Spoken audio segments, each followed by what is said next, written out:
You think he's gonna like it? He's gonna absolutely love it. He's gonna be so stoked. You know, I think it's an amazing thing when you really want to help somebody else out.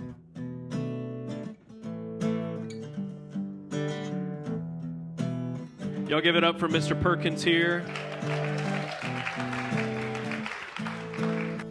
So we got he's an associate pastor at my church, Fountain City. And since we started this church, we started it as a church plant in 2018. He's obsessed with my first outlaw snare. And he's been drooling over it for the past how many ever years. So him and his wife are moving back to Camilla. His wife's mom's got cancer, and they're going to take care of her. And they're just such selfless people, and they've always given and put so much into it and sown into the church and sown into me as a person. And so I got the idea as a worship team, let me call, see if Mount Michael's got anything built real quick first. Roman has done so much for this church, but there's a lot Daniel said the other night. We're not only losing a good friend, associate pastor, and everything he's done, but we're also losing a drummer. And everything he's done with us and for us, and the stuff y'all don't see, like taking everything apart up here and putting it back together just so the drums sound better and that kind of thing. So we got a gift for him from the media team. Between the media team, sound team, and worship team, we all put in some money together. It's not a coffee maker, just say. It's not a coffee maker.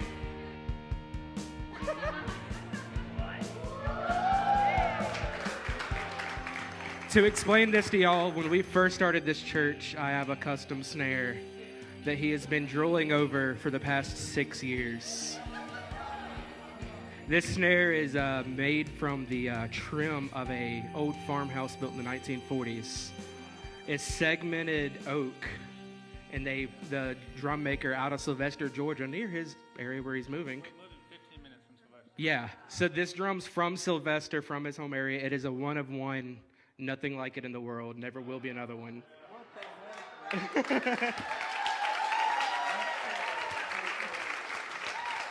But yeah, this from worship team and media, sound, everybody to you, buddy. Thank you so much. You know, a lot of people cannot justify spending that much money on a snare drum, but sometimes you got people like Andy Perkins in your life that wants to bless others. When you bless others, you plant a seed in somebody else's. Because a lot of times people won't justify buying something from themselves. Y'all getting it knocked out, huh? We're about done. Hammer. Look at this. Y'all killing me. Jessica, I love that shirt. Repping today now. Yep.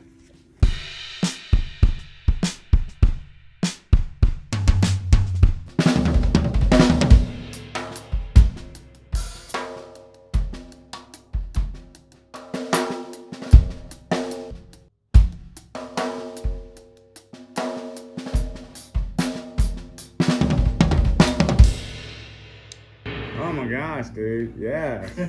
Heck yeah, man. Oh, this thing sounds so killer. I'm so stoked right now. This thing's a beauty, too. I love the color. You think he's gonna like it? Oh, he's gonna absolutely love it. He's gonna love it. Yeah, he's gonna cry, I'm sure.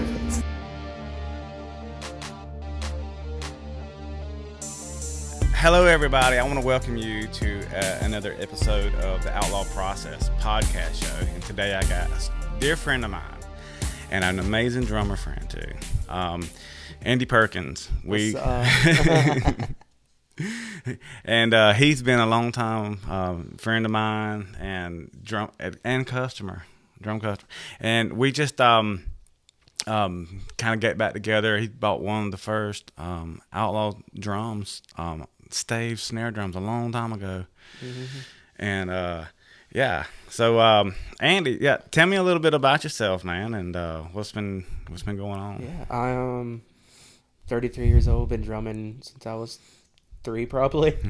Traveling with gospel music. My dad was a drummer, and it picked it up. And then growing up, he just started letting me do my own thing and played a little punk music and hardcore music, then country, hip hop, jazz, a little bit of everything. Mainly play worship right now, but still playing all the time. Yeah. So tell me about some of your gigs and stuff you got going on. Right now it's mainly church stuff. I've got a home church in Columbus called Fountain City Church, and fill in with a few others here and there, and just stay plugged in with that. I had played with a team called Eminent Worship Team and got to do some really cool stuff with them in the past years and stuff. And it's pretty much what I do now, unless somebody just calls last minute for a fill in. And I'm recording a solo album, like like post rock, ambient. Kind of sounds like the Friday Night Lights soundtrack. But doing that and everything, so that's fun. And right now I'm focusing on the recording because this is the first time in my life I get to do my own thing and not just be a hired gun. Yeah. And this is my project and Okay. putting my heart on an album versus, hey, can you play this train beat for a country band, or you can play Yeah. this hip hop groove for a live show. I get to do what I want to do. And So you're actually creating your own music from scratch, all of it. Yeah, playing electric guitar, bass, a little bit of keys, throwing in a few weird things here and there. I'm using a didgeridoo to make a drone backing track. Yeah. Okay. Just throwing a ton of reverb and delay on it and just making it to have that kind of pad sound for it. Yeah, man. Heck yeah. That's amazing. Because I tell you, it makes a really good drummer. I feel like some of the best drummers in the world are some that actually have a part in the producing music because they're steady, like recording themselves. Yeah. Listen to themselves play back, and it just Oh, yeah. drives them to become. Because I'm going to tell you, when you start really listening to yourself play the drums to a click or anything like that, everything And it's a shows up. humbling experience, too. You're like, what was you thinking? That was just gross. Like, no, buddy, don't do that. Yeah, man. I'm gonna tell you, playing in time is very difficult sometimes too, especially for a lot of drummers. You know. Oh, yeah. Because a lot of times the drummers will push and they'll pull, you know, and because they'll follow the drummer, you know, Right. so you don't really notice it. But when you play into something, that's why it's very difficult to go back and put drums into something that's already kind of established, isn't it? Especially if it doesn't have somebody that didn't play to some sort of a click. Right, right. Definitely. I used to kind of like be a snob to the click because I'm super, like, a lot of my biggest influence is stuff like Dave Matthews and Carter Buford. yeah, Carter Beauford's just a monster. Then stuff like the kind of drunken drumming feeling and where you don't want to be exactly on a click. So I was like, just be professional and practice, because I grew up in marching band Yeah. too. So having to be like you were right there with it, I thought my timing was good. And then I started playing to a click more. I'm like, okay, my timing was not as good as I thought. It's definitely humbling. Definitely humbling, you know. So you're making music process. So tell me about, like, when you go into how you make your music and how you start writing a song. What do you do? How does that start off with? Like, Really, it just kind of starts with me playing a guitar. okay. Surprisingly, I'm a drummer first, and that's always been my main thing. And that was all my gigs have been in the past 15 years, is being drums for the 90% of it. But a lot of it, especially with this style, it starts with just guitar. And I like to create something that creates emotion. Yeah. And something's gonna make you feel something. Like I can't sing to save my life. I'm the worst singer. Yeah. So doing what I'm doing, I want to be able to tell a story without telling a story. Yeah. So it really just starts with me just picking on like acoustic a lot of the times, or playing electric with all the fun reverbs and delays, and coming up with something really pretty. Then I'm like, okay, this sounds really good, and you kind of loop it and start something else, and oh, we can build it right here, but let me do this on the drums, and build it from there. Then, or there's some stuff that I create with just a drum and drums in mind. I like to be able to do it all, not be stuck on one way. Yeah. So like one thing is taken based off of a marching cadence we did in high school. And at the end of the song, it's a really big, just loud part, and I created it based around the drums in a 5/8 time signature thing. And the guitar's mimicking the bass drum. And then I'm using harmonics to mimic the snare at the same time. So and it just sounds really cool. So it really just kind of depends on my mood or what I'm thinking of, and I just draw influence from everything. A lot of I feel like a lot of that creation comes from your mood and how you're feeling. Yeah. 'Cause it's an expression. Even the weather, like rainy weather, that's my favorite weather to write this kind of stuff in. Like, so right now, especially this past week and the storms we've had, I've got at my house one of the like tin roofs, so I'll walk outside and sit in a chair and just play guitar. Yeah, that's really cool. That's pretty cool that you do it from the weather. I haven't really, but that is really cool because sometimes if it starts raining, you kind of go into that mode. We actually that- recorded the rain as a backing track. Oh, nice. My buddy took his mic and just set it right next to his window, and you can hear it kind of in the background layered. Oh man, He was a genius move on that. I'm like, okay, bro. Props on that. That's really cool. Props to Josh Wilkinson. That's really cool. That's really cool you say that too because the other day we've been having rain like crazy. It's like every day, but we got a little stream behind the shop over here, and these frogs start making these intense. Like if I was recording, you couldn't even record because of these frogs down here. Wow. They're so loud. So I was just like, I'm gonna just walk down there with my phone. Literally, I walked down there with my phone, heard those frogs going off crazy, and then I was just like, I'm gonna put that on a track. So, Yeah. So I exported that into Logic, and then was able to go in there and clip a couple of the frog sounds out and put music That's behind awesome. it, and just playing around and almost kind of like practicing. Yeah. That's what you do when people get so locked in about not practicing music. They'll just know and finish a song because it's not perfect, or when I start one, I think I have to finish it. Even if it's a short finish where I can go back into it later, Right. I got to capture the expression, because if you don't capture the expression when it happens, I think it's hard to go back into it, and try to get into that same emotion that you felt starting the song.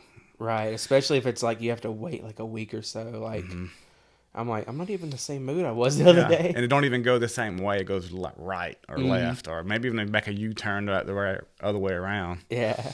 Yeah, that's what I'll do. So when I'm writing a song on my thing, so I have to either make a decision: am I going to name this track, or am I going to delete it? And if I delete it, it's gone.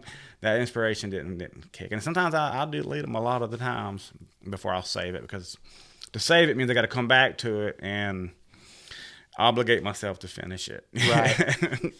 Is it that good? And as you create, because I like to capture the mood when it comes. I mean, sometimes I'll be right in the middle of something and I'll hear something and just be like, wait, stop. I got to go get this. And then I'll have it and then can go back to it. But it's fun that way, because when you hear that one thing, you're super stoked on it. Like, yes, I got to do it right now. Yeah. And it makes it, that's what the cool thing, like I was talking about, I have the iRig my dad bought me. And it's this little thing you plug in your phone, you can run into GarageBand or do videos. And if I got something right there, I can just, if I got a guitar on me, acoustic even, you can just plug it in right there. Make sure you at least save it for later. Yeah. And it's really good just to do it on the go. Yeah, man. Yeah, I gotta definitely hear you play some guitar, man. Cause I love play. That's me. I got an acoustic guitar sitting beside my bed. Like I play guitar. Like I'll just sit there, and I will just go into playing, man. Here lately, I've been practicing playing without using a pick, But for the longest time, I was kind of locked in where I had to have a pick. I got a pick, But now I just kind of chunked it, and because normally I can't find it when I want to play it. That's been the most aggravating. Pepper, what are you doing? What's up?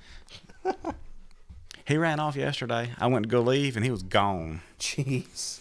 Just completely left. And I thought somebody done stole him, because this will already be the second time somebody stole him. And Facebook, I'm going to tell you, Facebook will find the dog. Oh, yeah. I've never seen something so fast. That dog was gone. And then I was just like, I didn't want to post too fast, because Facebook police, I'm going to tell you, they'll go out there and they'll make sure they find that dog. Oh, yeah. Yeah, it's pretty crazy. Every day my aunt's posting about a dog somewhere that's missing or come adopt this dog. Well, there's a dog fighting ring over in Dawson. Ugh. And they are bringing them dogs over. They're picking these little dogs that let us, it's like starter dogs. They'll just grab that dog and throw it in there to the mix, get them warmed up before it meets. Because dog fight, man, is a big thing. Jeez. And there's a lot of people that go down there. They'll sell those souls. Sell the souls to do this, man. To these animals, it's crazy. But they just get a little bit of entertainment out of it. See what dog's gonna beat the other dog down. It's Jeez, crazy. that's horrible. Yeah, some bad folks right there going on, man. But I don't know. Anyway, so tell me about this snare drum right here. Let's look at this drum. All right. Yeah. So we got he's an associate pastor at my church, Fountain City Church in Columbus, Georgia. And he's our other drummer. Me and him swap out on drums most of the time. And since we started this church, we started it as a church plant in 2018. He's obsessed with my first outlaw snare. I've got a 7.5 by 14 pine stave one, beautiful. and he's been drooling over it for the past how many ever years. So him and his wife are moving back to Camilla. His wife's mom's got cancer, and they're going to take care of her, and just they're just such selfless people, and they've always given. And the guy Roman is given to the church and put so much into it, and sown into the church, and sown into me as a person.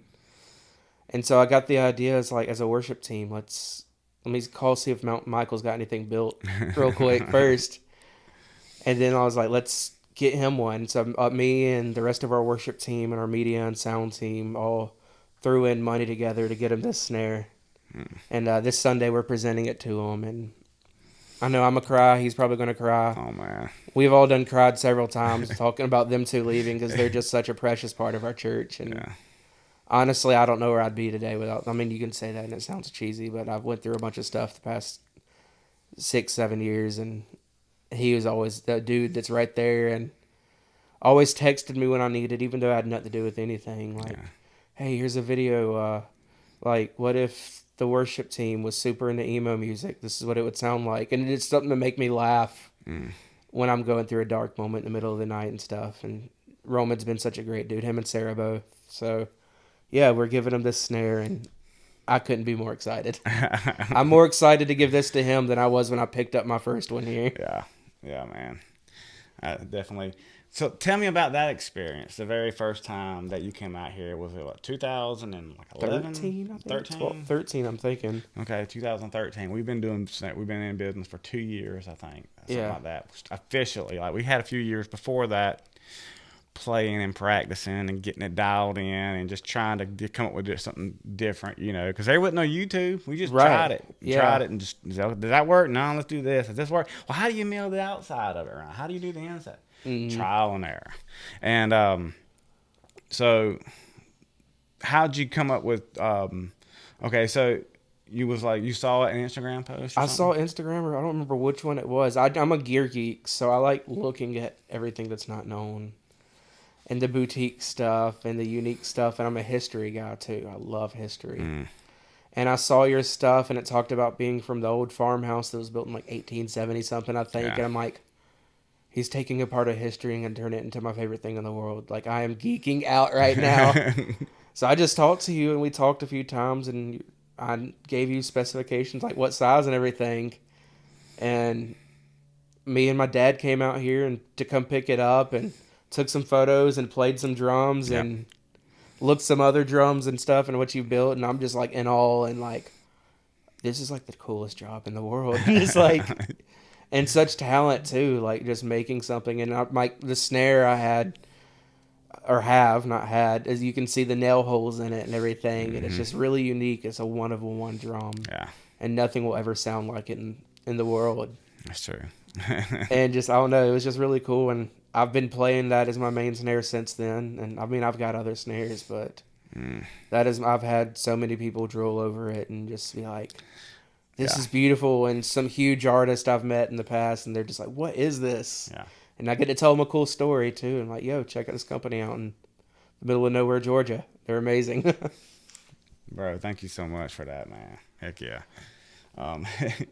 Yeah, man, I love doing these drums, man. These have always been kind of special, but especially somebody that has, doing something for it. They got a fire burning in them, you know. And this right here is definitely a booster pack. It definitely, getting new gear definitely boosts your creativity, because I feel like when you get the sound, the creativity follows. Just like trying to play a guitar that's not in tune. It's just like you get the sound, then you can start the creativity starts coming, and then before you know it, you done got a masterpiece made. Right? Yeah. Yeah, that's me, man. I get over here in the drums, and I'll just lose myself playing the drums, man. So tell me about, your practice habits, playing the drums, man. What do you do with that? You practice a lot? I don't get to as much as I would like. I mean, I do try to every week, and I have a 5-year-old son that I have a good bit of the time. So running around, and I'm teaching him, which helps me create more practice for myself. Yeah. But a lot of the times lately, I'll either just practice to or click, or I'm trying to be more creative with my drumming. Not just, I'm like watching a lot of other drummers like Benny Greb and stuff. And like, dude, that's really creative. Yeah. So I kind of just not work on something simple, like, or not same thing. Like, I've done all the rudiment work, and who was it? Questlove said, like, you put in your how many ever 1,000 hours of practice, and I've done all that. So now it's just like kind of creating unique drum parts, drum parts that kind of playing to songs more. Yeah. And I'm doing them to create my songs more lately too. But I don't want it just to be your standard. I want to create my sound. Yeah. If that makes sense. There's certain drummers you can hear it and you're like, oh, that's that guy. Yeah. Like when you hear John Bonham, you know it's John Bonham, or Dave Grohl Yep. from Foo Fighters and Nirvana and Queens of the Stone Age. He has a sound, and you like listen to that Queens of the Stone Age album, and you're like, that's Dave Grohl on drums. Yep. And so that's kind of what my practicing is right now, is just creating my own feel and own sounds and being unique and being able to make them breathe when you want to. And playing, instead of playing all the spaces, taking some of the spaces out is one thing I'm working on a lot, and intentionally doing that. Yeah, I think that's huge, because when I'm getting to start playing and, you know, putting too much, I hate playing, if I'm playing guitar and I got a drummer, it's always like, if I'm playing the drums, it's kind of something like I want to add too much. It's easy to add so much into it, where really all I need is just something kind of simple. Don't need a whole lot. Less is way better. Always yield on the side of, Oh yeah, no, if you think should I add this? No. especially You know, in unless recording. you got to, you know, and you got a piece coming up, you know. Right. But sometimes being too hard on the hats or not being able to hit that ride, like be able to play like dynamics is massively important, isn't it? That's when the dynamics, I've been driven that my entire life. My dad's a really dynamic drummer. And that was one thing, the post-rock music, and a lot of people don't know what when you say post-rock, but it's really the ambient style instrumental music, all reverbery, delayed guitars. But the thing I loved about it when I first heard it is the fact that, like, times it's so quiet, you can hear a pin drop. But then there's times it's so loud it's blowing you away. Yeah. But that loudness can cut in a split second. Everything just stop. And it's just like, Just leave you it's sitting on beautiful. your seat. Yeah, and you're just kind of sitting at the edge like, what's happening next? What's about to happen next? Yeah. I love listening to drummers like that play a lot of dynamics, you know.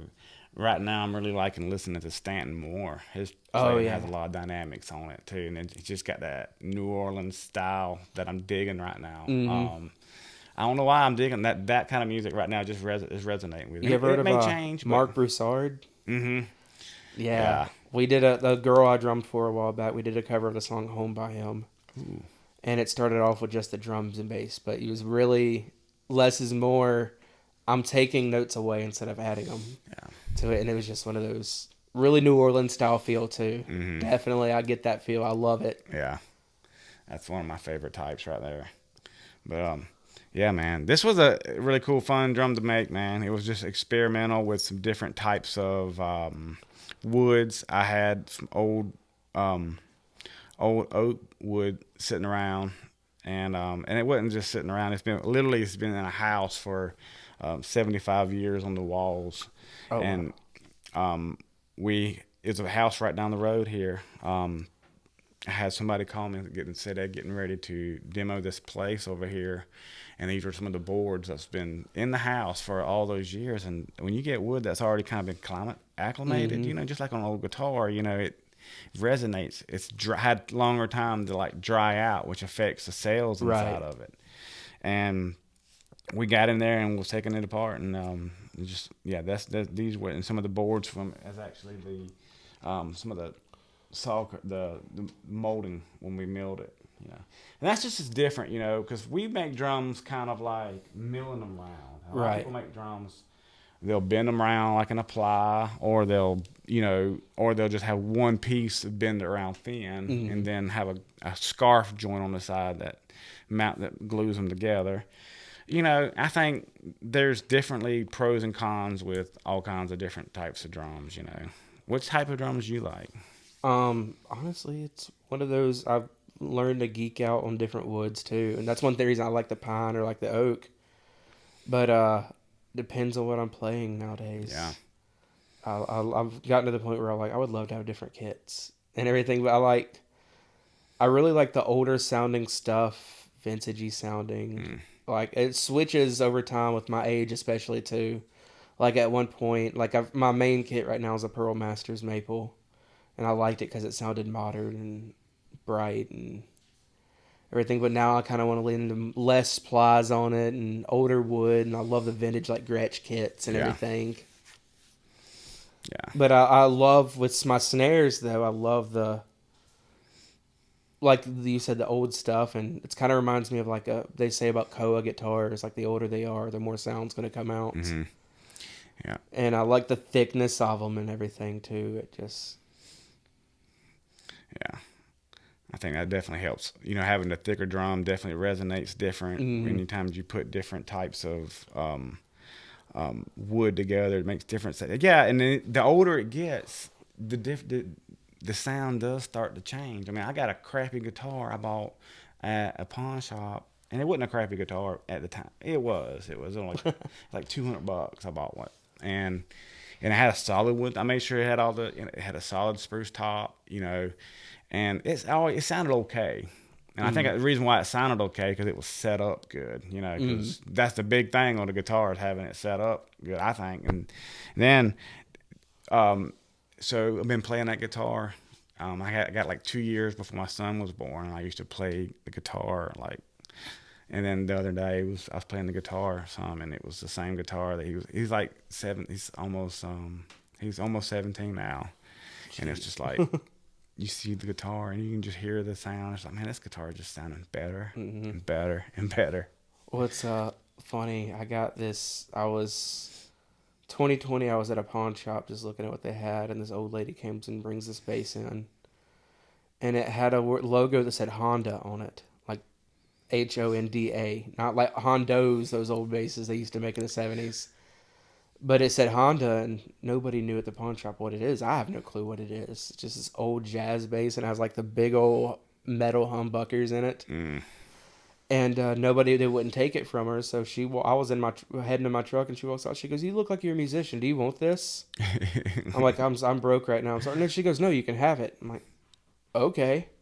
And that is my main bass right now. Like, oh my gosh. I'm about to switch the tuners on it and to upgrade the tuners. But we took the inside and just sprayed all the electronics and everything, and it sounds so good. And it's made in the 70s, and it's beat the mess up, but it just looks unique and sounds really good. I'm like, dude, bump this. I'm just using this old and have no clue even what it is, but it's just a cool story piece, too.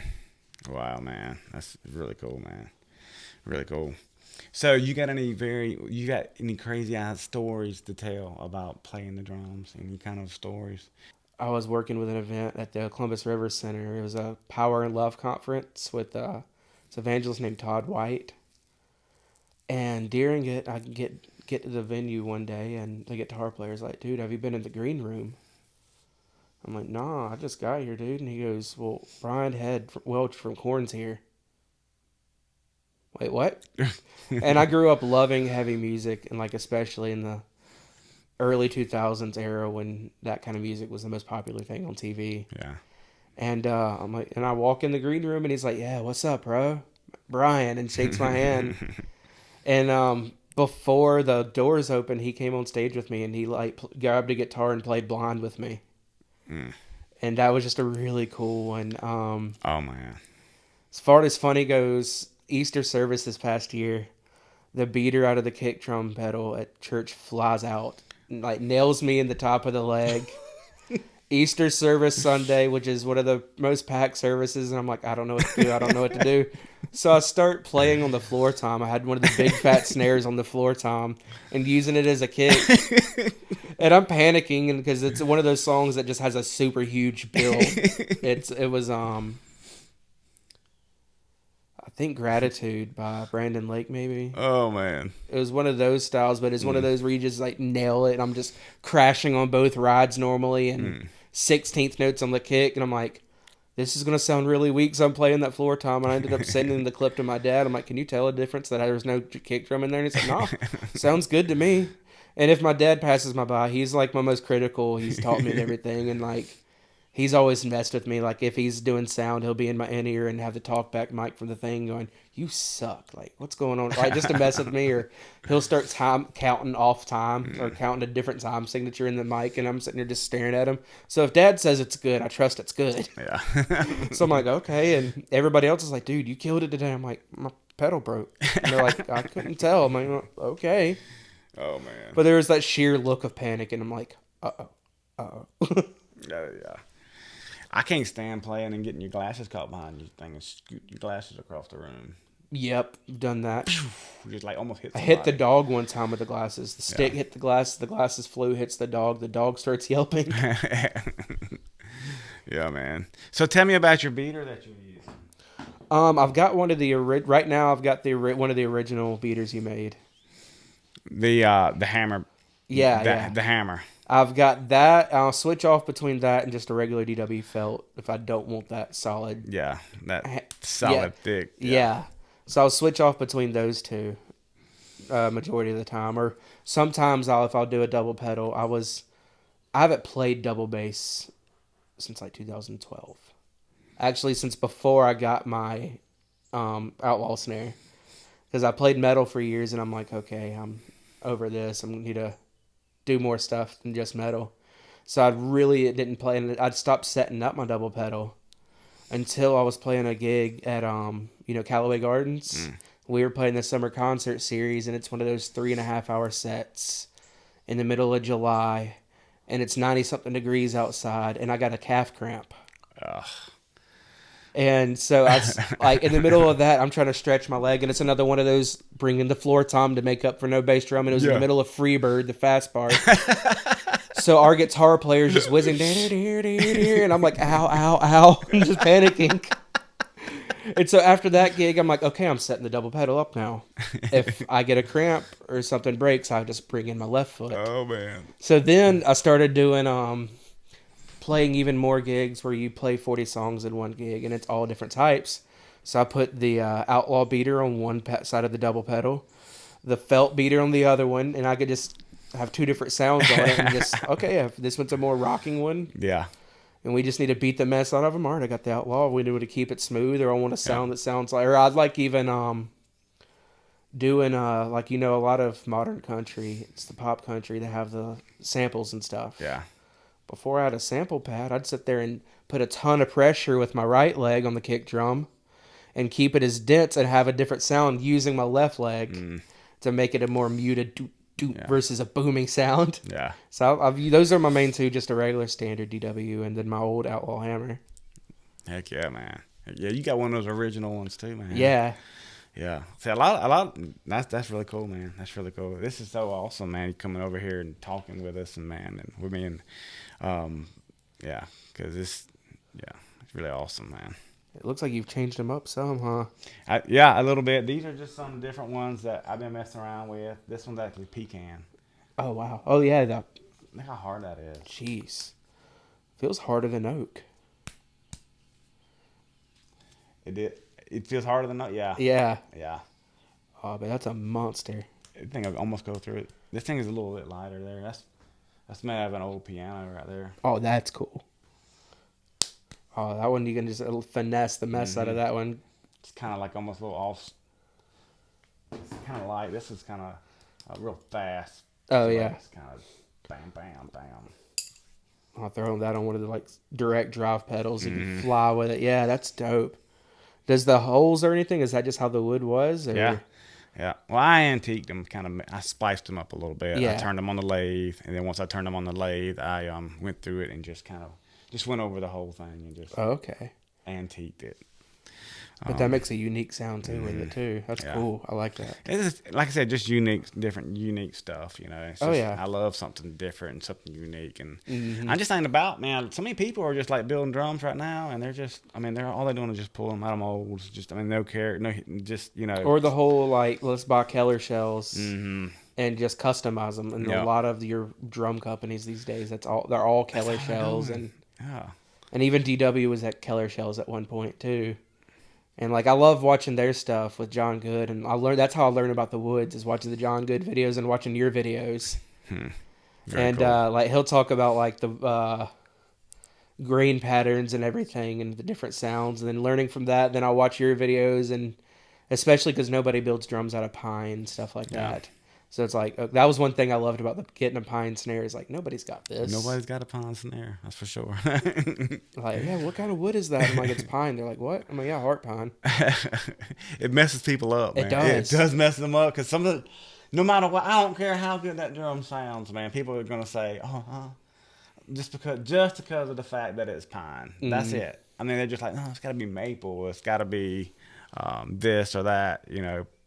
But the pine wood, man, it resonates good because a lot of that, you know, that spruce that they use on top of guitar bodies, that's kind of in that family, you know, Right. real tight grain, how it's cut. You know, a lot of times they use that quarter saw on the top. Right. But, you know, it's just, I don't know. I just love pine, man. There's a dude in Columbus that did some pine guitars.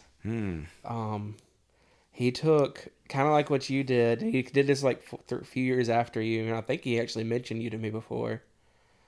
But in Columbus, you know, we got the rapids now. So when they blew up the dam had old wood, 100-year-old pine that the dam was made from, and he made some Telecasters out of that. And they're called dam casters. Damn, cat. Yeah, and they're all pine, and is Sylvan guitars Oh, my gosh. out there, and oh, they're so cool looking. I'm like, all right, I need to get one of these now too, especially since I've got the pine snare. Daggone, man. That's crazy. That's crazy. Actually, I brought them. I was went there. That was where my buddies were recording. I was using his shop, so I brought the snare, and I was like, "Hey, Frank, you need to see this thing." And he goes, "Dude, that is beautiful." He goes, "This is the first time I've seen one in person." Yeah. I got one right here, man. This is an old pine guitar. Oh, Yeah. dude. Okay, he doesn't do it like that with it. That's dope. Oh, I love it. It's exactly what my snare's finished. Yeah. It's the same type of wood too. It's got a real thick, chunky body. Yeah.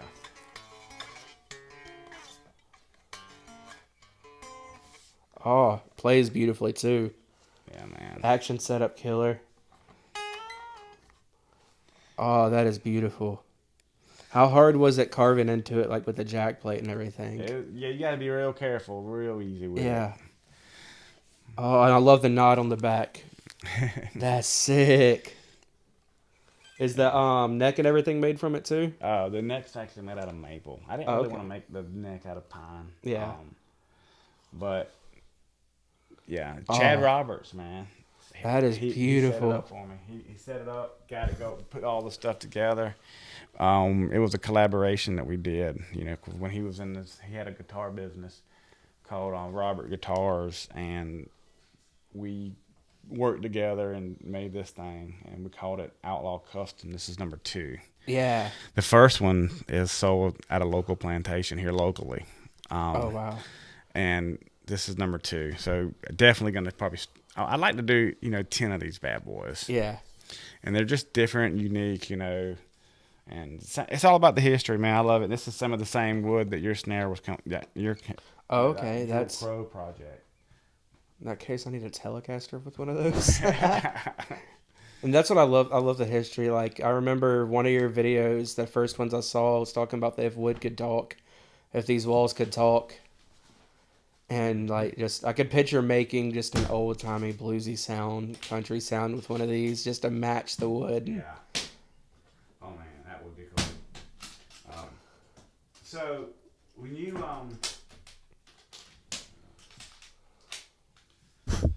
yeah, I think that's getting inspired and staying with the just flow, going with the flow. Yeah. Kind of how that emotion feels, and just kind of adding to it. And especially if it's starting off with something that has some history and it's kind of got some stories to tell, it's definitely easier to add something unique to it. Like this thing right here, man. This is like a little gong that I found, and this was a snare drum that I was currently making at the time. Oh, wow. And instead of making a snare drum, I decided to turn it into a little gong. It's a centering gong. Kind of it produces a really nice sound. And it just kind of, it's an old sound. Like Yeah. those gongs are some of the oldest sounds and they used to always kind of have. It's been around for a long time, Mm-hmm. and I love history. So, yeah. Yeah, man. That's what there's a if they ever tear it down, I'm gonna steal some of the wood from this building and get you to make a snare out of it. But there's an old building. It's called the Salem Inn, built in the 1800s in Salem, Alabama. And there's this blues artist out of Columbus named Skylar Softly. He looks like he's 12. Plays guitar like he's 80 something, like B.B. King, Robert Johnson style blues, and sings like that too. And we were at this. I was doing a photo shoot with him at this house years ago, and I do photography and everything. But he played this song called, and this whole house is really spooky vibes.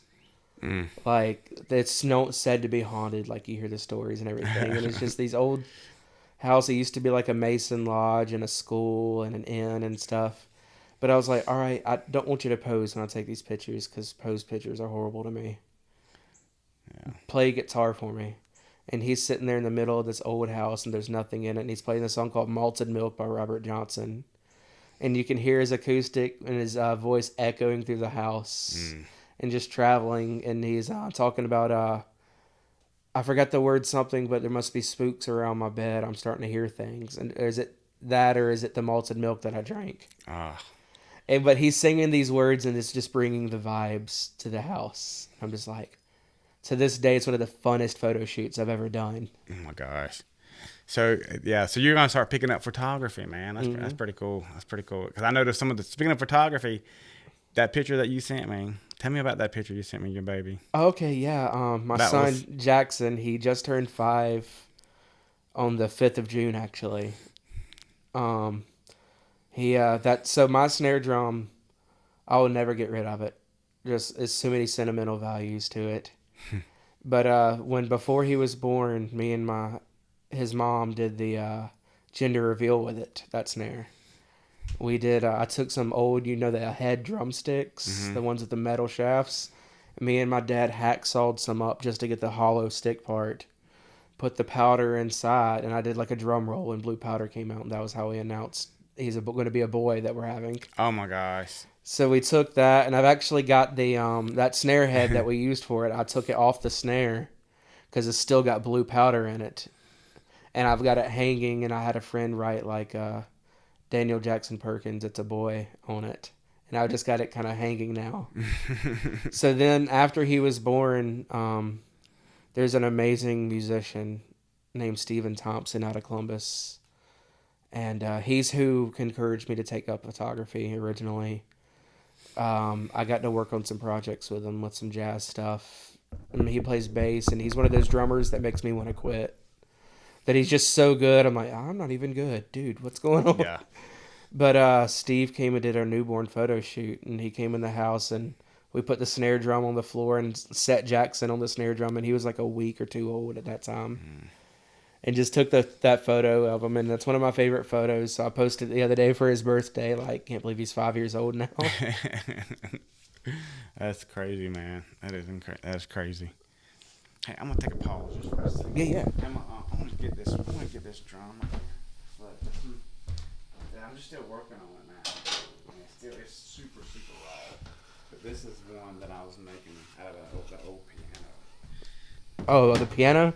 Yeah. That's cool. Okay, it's still going. All right, awesome. I'm just double checking to make sure everything's all rocking and rolling. Yeah. Because everything kind of goes. All right.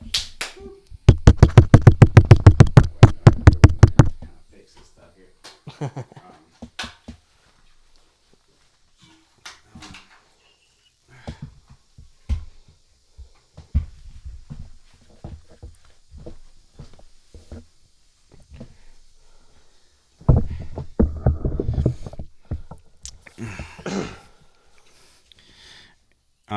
So this is we was talking about some different kind of woods. This is definitely this guy Tom, man, he went through tremendous amounts to give me some of this.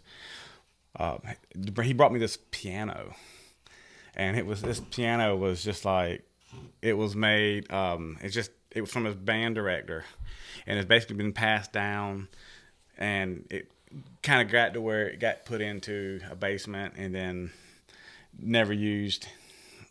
and then he picked it up from his first year teaching drums, and he had me make his piano out of this band, his old band director's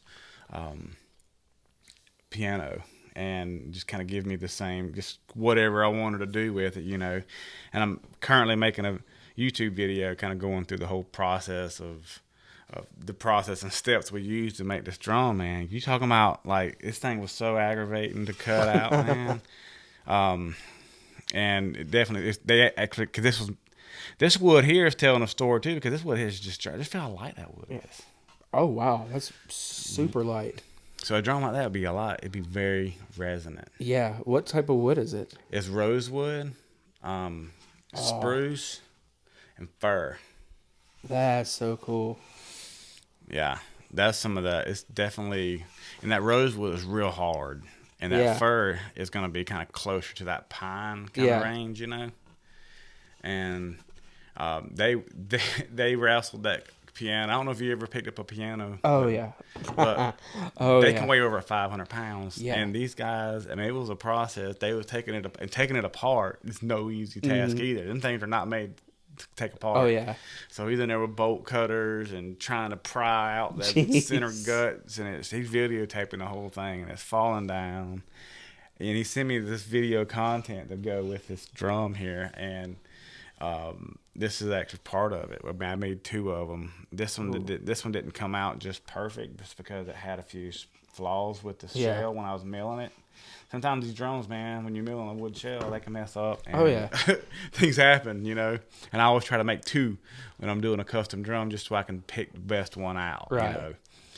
That's why a lot of times, that's why a lot of these custom orders, they cost like they do, because, you know, you got to charge for stuff like that, because I want to be able to give them the best possible quality product. And sometimes you have an A and a B. I don't care if you make 2 things, you'll have an A and a B no matter what. You're gonna have one that's gonna be your favorite, you know. And that's the one I usually. But this one did not work out. This one didn't cut the fold, because I had a couple spots bust out with me. Oh, and yeah. it just chipped. But we may still end up Repurposing finishing an it. instrument though, that's so cool. Yeah, we may still finish it though. I haven't decided yet, but yeah, that's how we started. Just doing that kind of stuff, man. Yeah. So tell me about your church drumming experience. Like, that's what you do. You play drums at your church, right? Yeah, that's mainly where I play nowadays. I've played drums at church. Starting in high school, we were playing, what was it? I still remember this long now. It was Chris Tomlin, Indescribable. And my dad was drumming, and I'm like, hey, when the drums come in, hit the crash along with the words, and then use the toms and with some triplets. And he's like, show me. I'm like, okay. And I'm like probably 15 years old at this time, and only time I've ever played out was at that point was the school talent show in the 8th grade, where we played a bunch of punk and metal songs. And so I showed my dad, and he's like, hey, how about this Sunday you play this song? I'm like, wait, what? I've played high school band, or not, at that point, high school, middle school band. I played the one talent show, and played a couple of other just really horrible punk rock stuff, like with my buddies and all that kind of stuff. But so I started playing in church at that age, and as your typical hardcore punk drummer, I got in trouble for beating the mess out of the drums. Like, he's too loud, and it happens to the best of us. Same story as Aaron Gillespie from Under Oath, and he's played with Paramore and stuff. Like, yeah, the church is like, yeah, you're too loud. But certain people, like, there was a gentleman there that he was an older person, probably in his 60s at that time, and he didn't care how loud it was. He just loved seeing me play, so that kept encouraging me. So I played at churches different over the years, and I joined a team called the Eminent Worship Team, and they had for a while, it was second Tuesday of every month. They just bring in different musicians from Columbus, Phoenix City, LaGrange, Auburn, and have a worship service. And with that, they also did different events, and some of my favorite events came from that worship team, because I wouldn't necessarily do the Tuesday typical thing, but I would get invited to special events, like, hey, there's a youth rally here. Hey, FCC or FCA, Fellowship of Christian Athletes, is doing a thing. We're going to play at a football field. Or this weekend we get to play at the Springer Opera House. Or this weekend we get to play at Revival on the River in Columbus in front of 5,500 people in the amphitheater. So I got to do the fun stuff with them. Yeah. And I started with my current church I've been with since the beginning. I took a little break. I had to go through some mental health issues and stuff with my marriage. And I realize now that I've started back, like, I should not have stopped because drums is my anxiety relief. But sometimes it's good taking a break. Oh, it definitely is. It's just I realize, like... I take breaks often in different variety of things. Like, sometimes I'll just take breaks from building drums, and I'll just step back, and I'll just, like, hey... Well, that's what I had to... I was playing 4 nights a week, playing with country music for a while. And when my son was born, that's when I took kind of a step back. Yeah. And only played at church, but then I took about a 1.5 year break from even playing at church. And now that I've started back again, I'm like, oh, I needed that. But yeah, our church, we're currently got a group, and we're not meeting as like often as we like to, but we're working on writing some stuff, and we're on record, and kind of have like, instead of always, which I love worship music and playing other people's stuff, but having stuff that's specific what's going on with our body and our community. Yeah. And that's kind of what we're trying to write, is we're writing our story into worship music.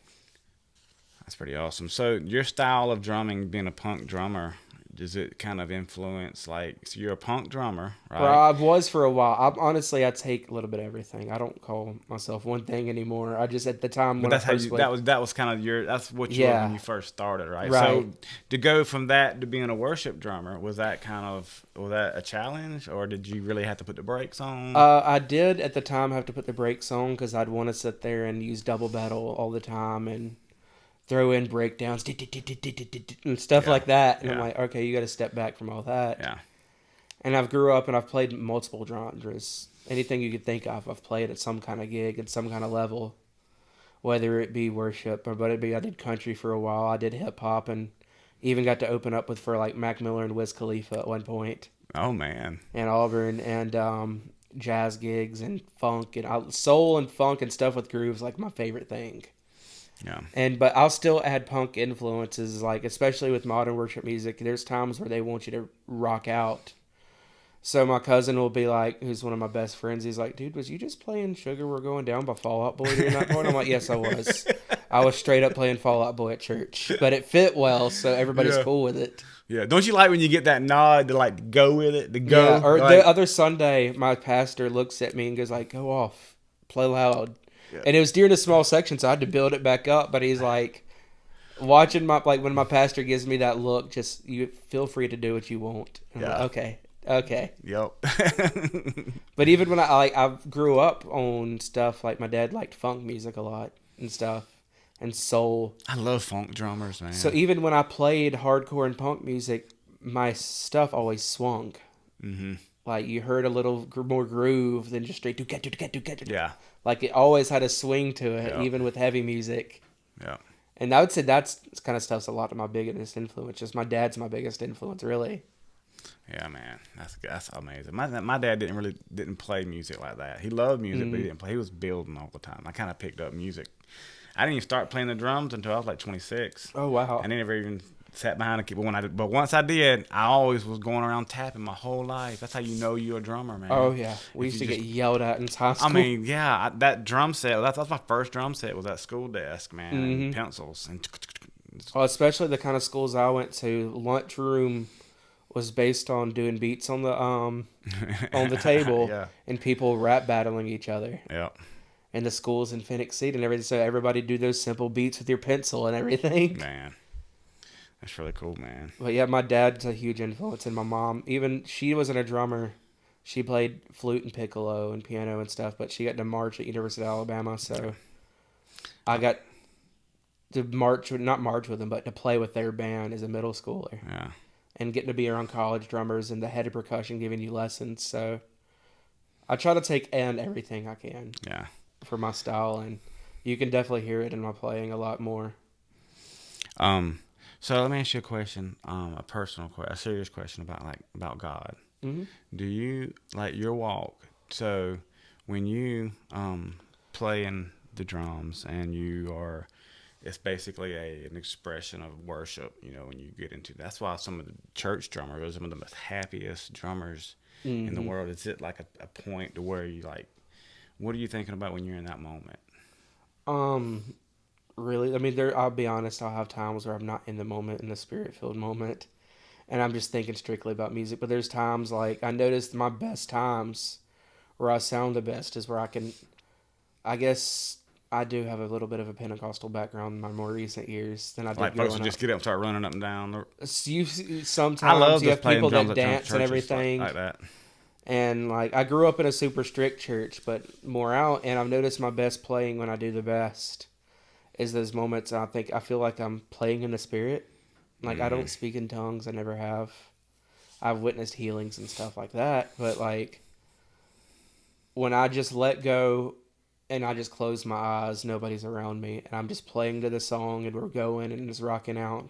Some of those technical fills and stuff I've ever done is just because I'm right there, or some of the even just nastiest grooves and just playing it and stuff. I'm not paying attention to what I play. I'm just letting it's almost like it's not me in a weird way. Like I'm letting loose. Yeah. And I don't know, it's a worshipful moment. It's like, it's hard to describe. Yeah. It's an amazing thing happens when we just let go. Yeah, it's kind of like an out of body you, experience. Like I didn't know I could do that. yeah. I'm gonna tell you that's spiritual. That's a big time spirit. Even I don't care what people believe. They believe in Jesus or what. I'm gonna tell you there is a magic that happens when folks when they let things go that takes place and let. God loves us, man. God loves us. 100%. And He's with us, and He knows everything about us. I got this picture of God. Thinking about this is like when I was a kid, I used to go and watch TV. Back then, they had the TV. They set TVs on the ground. Yeah. And it was a big one. So we'd go up there, and I would scoot right in front of the TV and put my hands up, and I would just be like, boom, watching the TV that close. And sometimes I feel like that's how close God's watching us, that close. He's right up, so personal that He is just. He knows every single little thing we're going through, and there's some peace in that, man. Oh yeah, 100%. I definitely love him. He's been with me, and he's helped me out. I don't know what I would do without him. A lot of people go through life.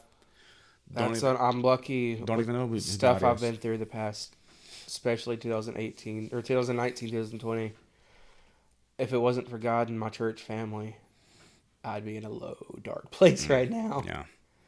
But they always encouraged me in the ways I needed it and did what's best for me, not coddling me or anything, but like helping me get out of my situations and just being there for me. And anytime I can give back to my church community, I do. That's really good, man. Because I feel like we put up a big fight. We put up a big fight. We don't like change. We like things the way we want things the way we want them, and we don't want them. They have to be like that. And that's the way they have to be. And if not, I'm not going to be happy. Right. And it causes us to just chase a big, long circle of never endness. Just a chase. And why can't I just be happier right now, what's going on currently, and not have to be there before I get happier there? A lot of people, that's what they do. They just chase and chase and chase. And chasing a goal or chasing dreams. about 2 years ago, man, I've always been a Christian. I've always went to church big time. And was going to heavy duty churches where they would just run up and down the halls. Pews. They get the spirit be falling. You can feel it. Everybody in the whole place would be on the ground crying. Just Right. Like, there. There wasn't no kind of stuff going on. But we started, and since then, I feel like God has definitely helped me to become a better person and to communicate with me in different ways, where like sometimes it almost just like taking a break from sometimes helps, because I kind of stepped out of the church scene for a long time. I'm still kind of out of the church scene, but I was heavy in it and doing practices where I'm learning just being able to just deal with myself and the personal self that got to have stuff a certain way. And I know I'm kind of going a little deep into psychology and stuff like that, but that resonates with me because it's when I came to grips to where, the reason why I'm not happy is I got too many personal preferences. And I just started going and just trying to let them go. I mean, you can't stop it, but you can, when you bring attention to something, you can physically make something big. If you physically focus on something enough, and I'm talking spiritually, that, So when you physically can go into that kind of stuff, you can make something bigger than what it actually is, you know. Mm-hmm. Where if I could just let it go, it would have just, you know, it would have been okay, you know. Mm-hmm. Because we can't change it anyhow. What we got going on right now, it's, you know, it doesn't matter 20 years from now. Right. You know, I can look back. Now, the older you get, it almost kind of seems like you can start seeing that a little bit clearer now. Where Mm-hmm. when in my 20s, I didn't see that at all. Right. 100%. But now that I'm in my 40s, I can kind of like seeing that, you know, I could have definitely, my life would have been a lot easier earlier Mm-hmm. if I would have just let it go and quit trying to fight all the daggone time. Right. 100%. You know, 'cause we got a strong will. A will just has to have it that way. And that's what a lot of the uncomfort. Too many churches get broken up because of that, too. They had to have it their way instead of just Mhm. going back to the guidebook. That's what the Bible is. It's literally the instruction booklet for mankind. Mm-hmm. You know, and it's just you go do that book. It has something that applies. Talk about having it your way. As a punk teenager, like, and I say punk like as in like not respecting authority people, not like punk rock, but just as your typical teenager. Yeah. I would sit there and you read stuff in the Bible just to mess with them and make them angry. But like, you know, people would say something about like, oh, your tattoos, it says this, and I'm like, no, it actually says this, blah blah blah. But I'm not gonna get into that. Yeah. But they're like, oh, you drum too loud, and I'm like, well, Psalms tells you to play loudly and sing loudly. Yeah. And there's one translation that says praise him with cymbals and big bass drums. Mm. So for you to tell me I'm not playing too loud, that's not biblical. I'm supposed to play loud. Yeah. And it would rub some people the wrong way. And that's of course the reason I said it, but it's true. Like they're even like one of the worship songs that might get loud, and like why not? Yeah. Or like my big thing is I used to not do fun like choppy fills and stuff in churches until my current church, or playing at certain types of like gospel churches. You can do all that. Yep. And it was told to me like I auditioned to play for a gospel church, and I pocketed everything, just really quiet pocket, because it was just me and an organ player for my tryout. And I called back a week later, and I talked to the pastor, and he's like, yeah, you're just not the right fit and everything. I'm like, well, can you tell me just so, like, critique me? Yeah. And he goes, you didn't play like, and he described how most gospel drummers play in that style church. I was like, oh, what, you want me to do that? Can you give me one more audition? And he sat there, and I was like, I'm wondering why this church has a double pedal in there and everything. And I sit there, started doing the shed stuff and everything. And he goes, and me and the pastor were talking. He's like, how come you didn't do that before? And I'm like, I'm used to being told to hold back with everything. And he goes, no, the Bible tells you to do everything to the best of your ability. Yeah. So we want to take that into account, like, give me your hardest licks to the best you can do, because you're giving the best for the Lord. And I kind of like, I'm in a church now that lets me do a lot of that kind of stuff, or I still keep it playing to the song, but like when you get those spontaneous, really heavy stuff, yeah, they'll tell me to go off and everything. Yeah. And I'm like, Those are the moments, man. I was like, those are the moments. It's like, oh, that was fun. Those are the moments, man. Yeah, brother. Andy Perkins, man. Thank you so much, man, for coming out here, man.